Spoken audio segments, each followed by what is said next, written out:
In the first act of the film, Chris Ann is quite a lot more desperate, and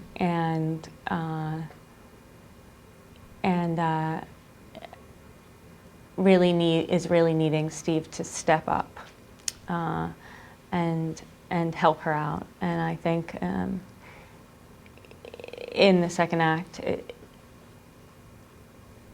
what I imagine is that there have been years of these types of scenes playing out between them where, yes, they insult each other, yes, they know how to push each other's buttons, but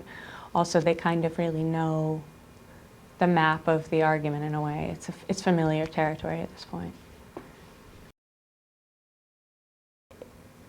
What's interesting about the dynamic, I think, is he talks to her like she's smart, like she's a person. On the one hand, he really sort of recognizes how bright she is, but on the other hand, he's sort of callous as well, and can't really seem to, at least from Chris Ann's perspective, he can't really seem to give her what she clearly needs. What to Chris Ann is very obvious, you know, a little bit of attention, he can't really notice how uncomfortable she is in the room, or he doesn't make any effort to make it easier for her. What excited me about it is, you know, Sorkin's amazing writing style, and he just stays ahead of his audience so well, and all of his characters are really complicated and bright, and the pace is just amazing, and I don't know, I think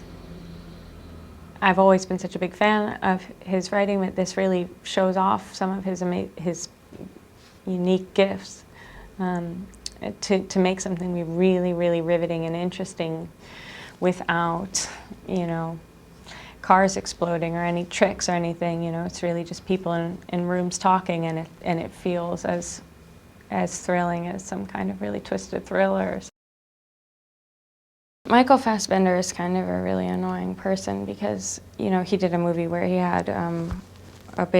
he had a big massive ball on his head, and he's still completely riveting. You know, I mean, the amount of talent he has in his pinky is just ridiculous. I mean, he brings so much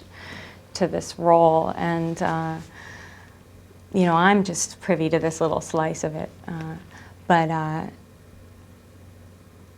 he's just thrilling to work with,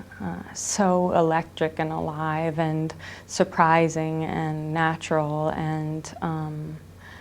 I guess I think another actor might shy away from the more questionable, darker sides of Steve, and I think Michael is really brave to sort of embrace those elements. Steve Jobs.